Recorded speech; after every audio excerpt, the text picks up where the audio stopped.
Great. Thank you for the kind introduction. And thanks to the committee for the invite to speak today. I'm excited to share some of our recent work really using deep mutational scanning to look at the determinants of ligand efficacy and potency in G protein coupled receptors or GPCRs.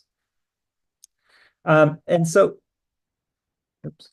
I always like to kind of zoom out to the 1,000-foot view when I talk to broad audience like this, and just say that GPCRs are these really professional cellular sensors. What I'm showing here is a dendrogram of about 4 of the 800 human GPCRs. And if I annotate this, you can hopefully appreciate that the GPCRs play really crucial roles in nearly all aspects of human physiology and many of our sensory modalities as well.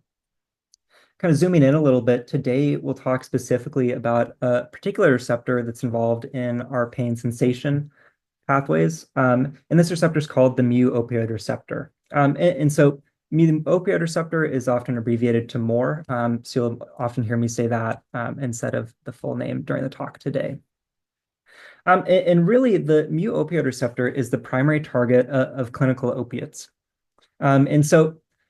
And really, opioids are the primary therapy for treating pain. So you can think of, if you're going into surgery, you might have morphine or pain management and buprenorphine and things like that that target this receptor that help us in the clinic. But the opiate receptor is also the target of endogenous endorphins that really help us feel good. If you go for a run and you get that runner's high afterwards, those are the molecules that are targeting this receptor and causing you to feel that euphoric sensation. This doesn't come without certain downsides. There are dangerous side effects to opiates.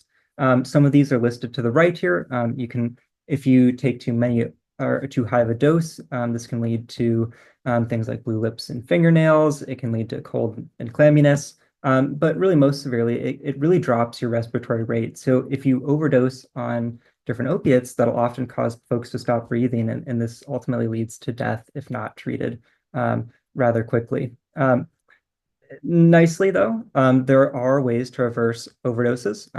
Many of you might have heard of compounds like Narcan, of which the active ingredient there is naloxone, and this is able to compete off opiates from the receptors in order to reverse some of these effects if caught quickly enough. But ultimately, the issue of opioid abuse and addiction is still a really challenging problem in society in the US and more broadly. So here I'm just showing some statistics of deaths involving opiate overdose in the United States. And what I hope you can appreciate here is that this has always been somewhat of a problem, but really in the last 10 years or so, with the advent of synthetic opiates like fentanyl, we've started to see larger and larger increases in mortality due to these drugs. And so really what our question and what we're trying to think about here, I'm not a physician, I'm not a public health official. We're really trying to understand how these different drugs interact with the receptor to drive different effects. And so kind of thinking about this historically, how have folks done this in the past? And really in the last decade or so, we've seen a revolution in structural biology or experimental structural biology. And this is particularly true for membrane proteins like GPCRs. This has enabled us to determine experimental structures of these receptors with many different compounds. And these are primarily in the active state. So they have the G protein bound, which is the yellow, blue, and purple bit on the bottom here, and the receptor is shown in green. Additionally, in the last 5 or so years, as I'm sure we're all aware, there's also been a huge revolution in computational structural biology with things like AlphaFold and derivatives thereof. And this has really allowed us to both predict structures of individual peptides and proteins, but also begin to look at different receptor ligand complexes, protein-protein complexes, and things of that sort. Ultimately, the challenge, though, is that these methods, while they've proved incredibly useful for letting us see how some of these things might look structurally, they don't really tell us the how and the why of how some of these compounds exert different effects. And a quick example of that can really be illustrated by the 2 compounds I'm showing on the right here. And so if I kind of mouse over these, both of these compounds have very similar chemical backbones. They have this multi-ring structure, but if you squint, there are a few chemical moieties that do differ between them. These both bind the opiate receptor, but One of them is an agonist, morphine, and one of them is an antagonist. And so we're really curious to understand how these different chemical differences lead to different interactions with the receptor to drive different functional effects in terms of receptor signaling and other phenotypes. And so what do we need to answer these sorts of questions? Well, we really need residue level functional data. And this is something that we can't necessarily get from structures that are a static state or predictions themselves. And so, how do we go about doing this? Well, in the lab, like we said in the intro, I'm in the cardiomyostis lab, and I also work with the Ashish Manglik. And a lot of what we do is deep mutational scanning. So, of course, somewhat hopefully familiar with many of the folks in this room, as this is the variant effects seminar series. But what we set out to do was first generate a mutational library of the human opiate receptor that we could then use for subsequent screens for phenotypes of interest with different compounds. And so to kind of briefly walk through the workflow here, we started with the wild type mu-opioid receptor, which is about 400 amino acids long. And using some technology developed in Willow's lab called DIMPLE, we generated a single missense mutational library of this receptor. So this encodes all missense mutations at a given position, also synonymous and insertion and deletion mutations as well. Ultimately, this gave rise to a library size of about 10,000 variants, which we delivered to a pool, which we delivered to HEC293T landing pad cells to create a pooled library of this receptor.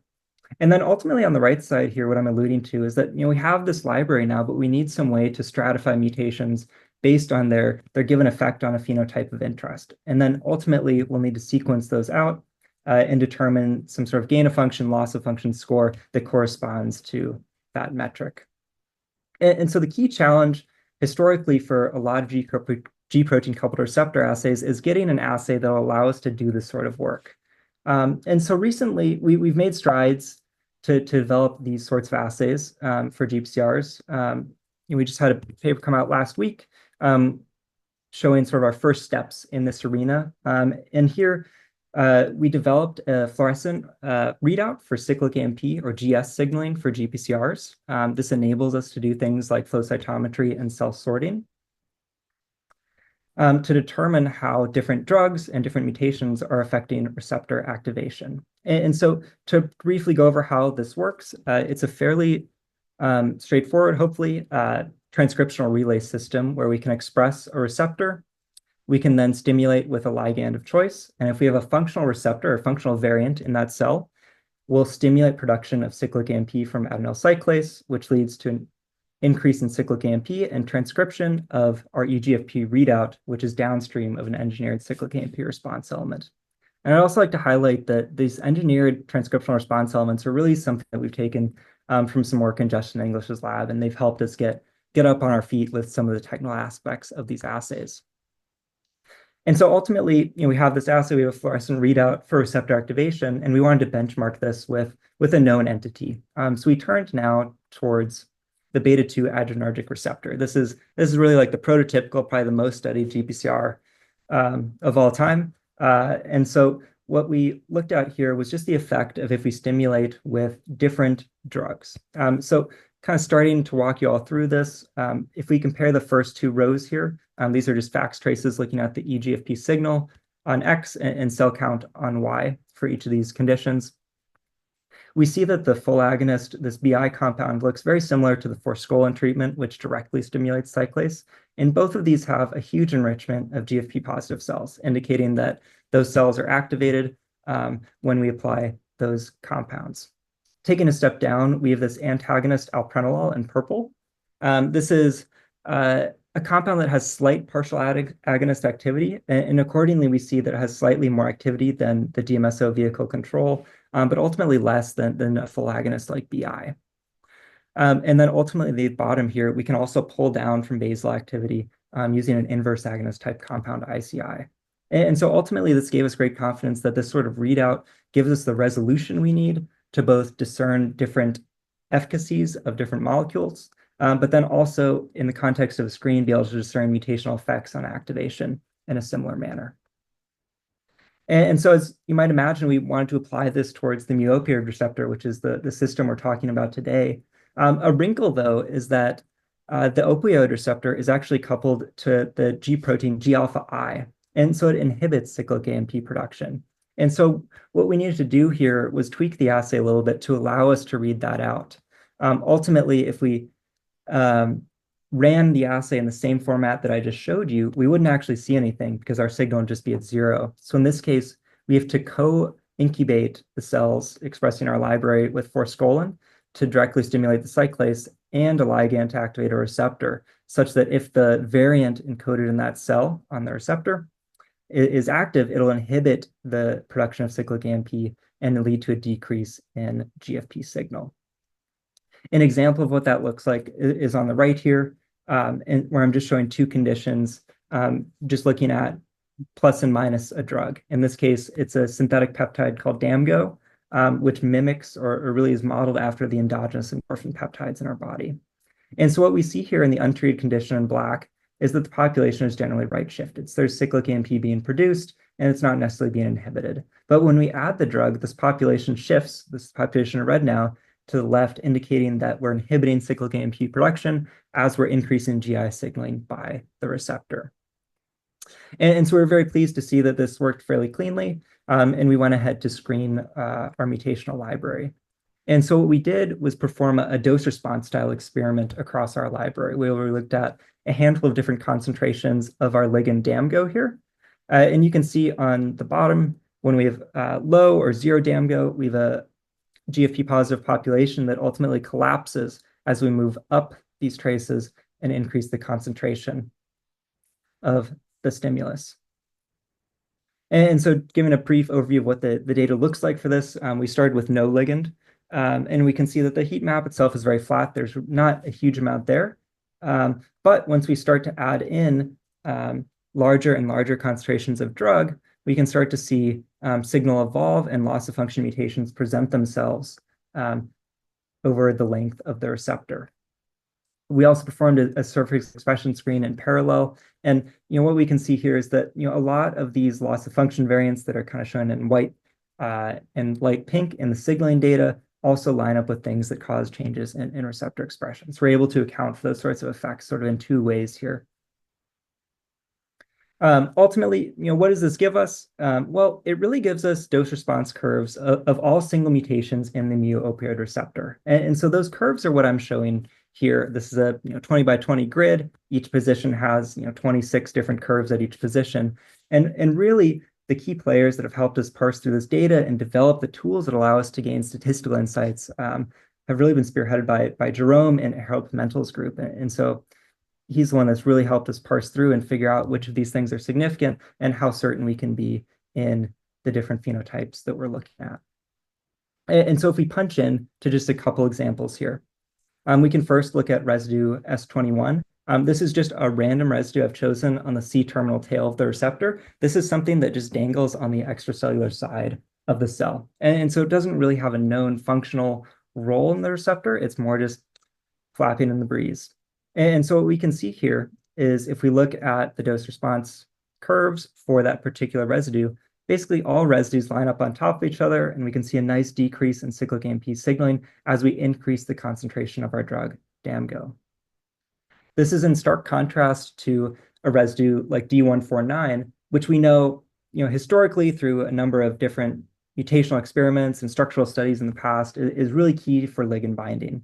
And in this case, we can see that the wild type residue D is really the only residue that's tolerated at that position. Everything else completely eliminates dosable behavior at the receptor. And so to us, this really told us that what we were measuring is really what we think we're measuring, in the sense that we have some good high quality data that we can begin to dig into a little bit more to see what we might find that's new. And so what we started with was looking at different pharmacologic parameters that we could derive from our deep mutational scanning data. And so what I'm showing here on the left is very much a cartoonized version of a dose response curve, where as we increase the concentration of drug, we see an increase in response. And there's sort of three parameters that I want to describe today.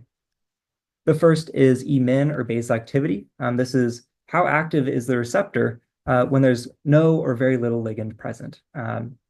And so what do mutations do there? Similarly, we're also curious to look at EC50, or potency, basically how much or what concentration of drug do we need to activate the receptor? And then also Emax or efficacy. How much signal can we drive through the receptor or through that variant receptor? And how is that perturbed?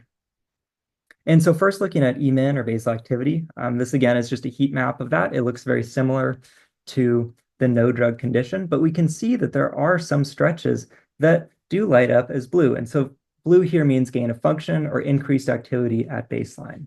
And so we're curious to see where these ended up on the structure. And so we plotted these scores kind of on a positional average level onto the structure of the receptor, which is what I'm showing on the right here. In this case, the ligand is the yellow spheres, and then the receptor is the gray with the blue highlights indicating the scores from our deep mutational scanning experiment. And so what we see is that, they're kind of clustered for the most part on this one helix, TM3, or transmembrane helix 3, which runs almost diagonal across the length of the receptor. And in many receptors, this serves as sort of a conformational conduit where residues rearrange upon receptor activation. And so for us, seeing that mutations there lead to increases in basal activity kind of shows that this is a sort of allosteric hotspot that we've uncovered. And perhaps if we mutate these and perturb these interactions, it allows the receptor to breathe a little bit and adopt a somewhat more active conformation when we mutate those positions. And that's what's leading towards basal or increased basal activity. Continuing on, we were curious to look at both EC50 or potency, and we can see the heat map for that as well, and also efficacy, which we have quite nice resolution for residues that decrease activity from a wild type level on a total sense. What we can do now is look at the interplay of these two parameters, Emax and EC50. And so first starting with residues that govern efficacy or EC50, sorry, there's a typo on the slide. We're looking at residues here that alter potency. And so these are residues that basically shift the population to the left. And so on the scatter plot on the top here, this cluster on the top left are residues which behave loosely like wild type. And then residues that shift to the right are those that require more drug to activate the receptor. So you're shifting the curve to the right, which is shown on the bottom here. And ultimately what we see is that residues that decrease potency or require more drug for the receptor to activate tend to crop up near the ligand binding site on the top portion of the receptor. And so that's what we're showing here again, painted on the structure. There are some residues lower in the structure towards the G protein binding site that seem to affect potency, but for the most part, they seem to cluster around the first and second shell residues that abut the ligand binding site. Another way to look at that is to graphically just plot the distance from the ligand. This is derived from the cryo-EM structure that I'm showing here, and then plotting the delta EC50. And we can see that there's a very nice decay in delta EC50 as we decrease or increase the distance from the ligand. Conversely, again, sorry, these are flip-flopped, but now we're looking at changes in Emax or efficacy. And so these manifest as points that shift lower on the scatter plot on the top left of the slide. So these are positions or mutations that we make that decrease the total signal that the receptor or the variant of the receptor can generate. And so that's what's shown cartoonized in the bottom left here. Basically, the Y coordinate is decreased from wild type. What we noticed here was when we started to plot these on a structure, they're much more distributed. There's not necessarily a clear single cluster of residues that seem to dictate ligand efficacy, but they tend to crop up, both at the ligand site and then a large cluster of these at the G protein binding site. And this more or less is somewhat intuitive. If we're mutating the region where the G protein binds to the G protein coupled receptor, that'll largely perturb that interaction and likely decrease its ability to function properly. If we look at, very similar to what I did before, looking at the distance from the ligand, there isn't a clear relationship indicating that these are much more distributed across the receptor. And so ultimately with that, in the last few minutes, I'll spend a couple moments talking about some of the takeaways and where we're thinking about going in the future with some of this work. And so today, what I showed you is sort of a brief overview of our platform for essentially doing pharmacology and mutational analysis for GPCRs at scale, where we can look at mutational effects on signaling profiles. Today, we specifically looked at the system applied towards the mu opioid receptor with a single model ligand, DAMGO, where we looked for the determinants of ligand efficacy and potency. Ultimately, we found that these are distributed across different positions, or really the positions that dictate these properties of Emin, EC50, and Emax, or efficacy and potency, are not the same residues and are distributed throughout the entirety of the receptor in slightly different locales. Ultimately, where we're trying to go in the future with some of this is to further explore the molecular basis of efficacy and potency in GPCRs more broadly. So there have been decades of theory describing sort of these dose-response relationships in GPCRs with different classes of drugs for different receptors. And we're curious to dive into that using these high throughput approaches to see what we can unveil.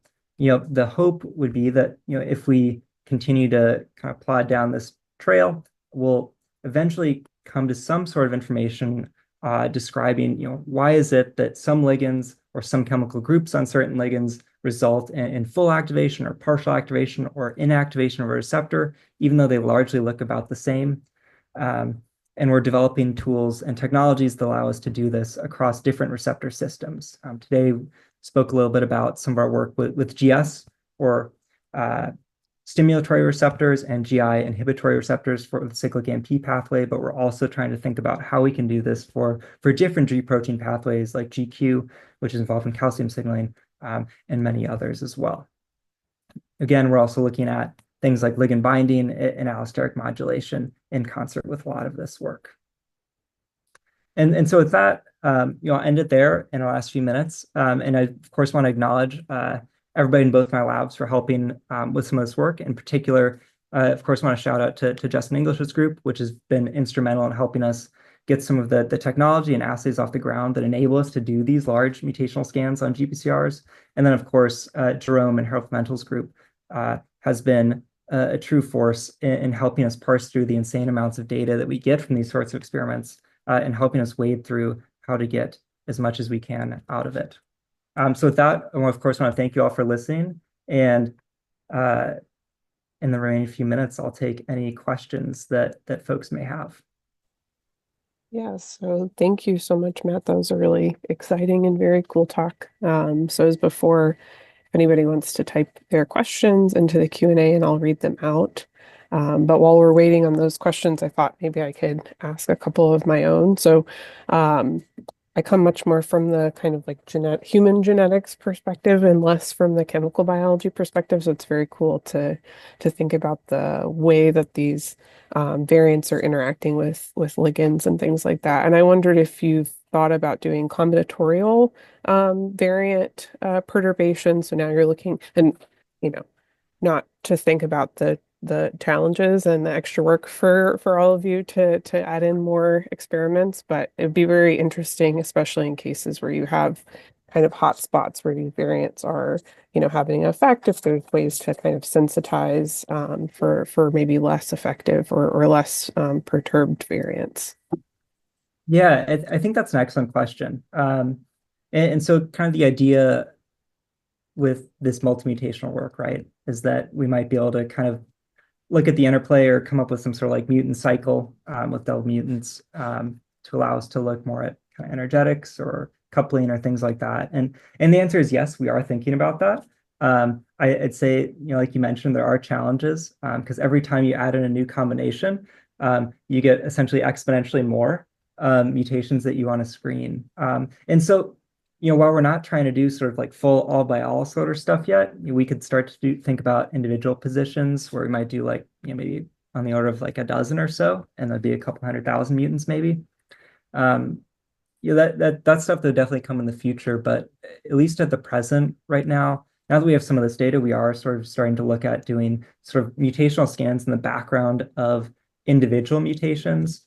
So in the context of like a GPCR like this with 10,000 mutations, if we pulled out one of our hits or two of our hits, we could then basically just double or triple our library size, and it really doesn't change the scale of the experiment that much. And so that's kind of where we're starting to go.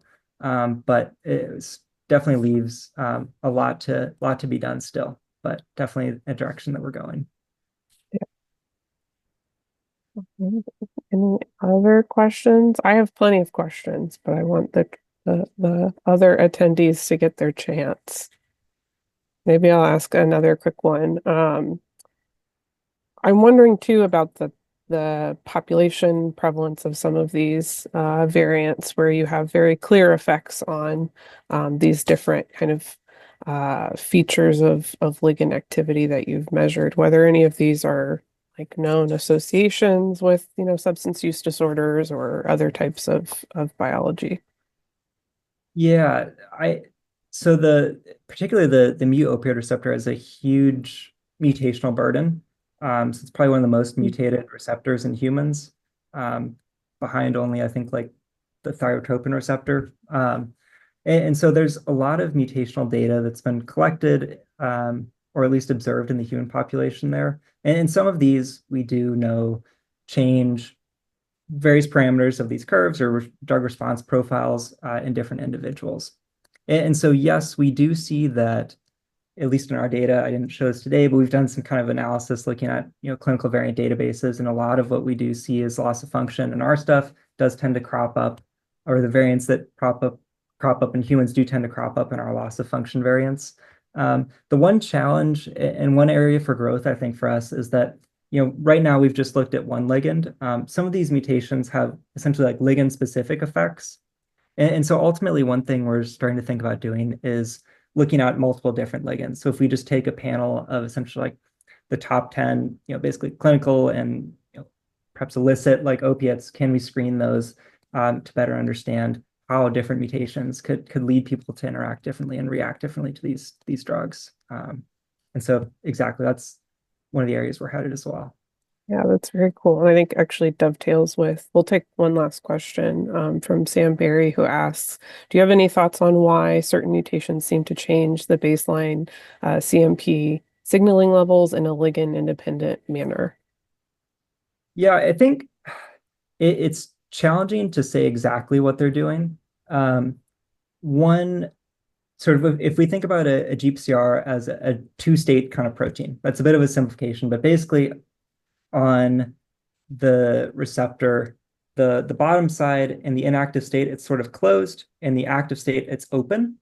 And so when we think about mutations that increase basal activity in the absence of ligand, um, one way to rationalize that or think about that is basically those mutations are changing the ability of the receptor to stay closed. And it's either slightly or greatly opening them and enabling them to signal or to bind a G protein on the cytoplasmic side. And so like mechanistically, like what exact parts of the protein are shifting in different ways, it's hard to say. But that's generally how we might interpret that. Another thing to think about is, and this is getting deep into the weeds a little bit, but many G protein coupled receptors, specifically receptors in this particular family, have a sodium ion that binds about halfway through the receptor. And so that essentially acts as a negative allosteric modulator. And so it basically decreases activity. And so if you mutate the pocket that ion is sitting and kick it out, that might lead towards a little more breathing, again, in the bottom of the receptor to allow it associate with some protein to drive some sort of signaling. So that's sort of like two ways that we might think about it, at least with the data we have on hand right now.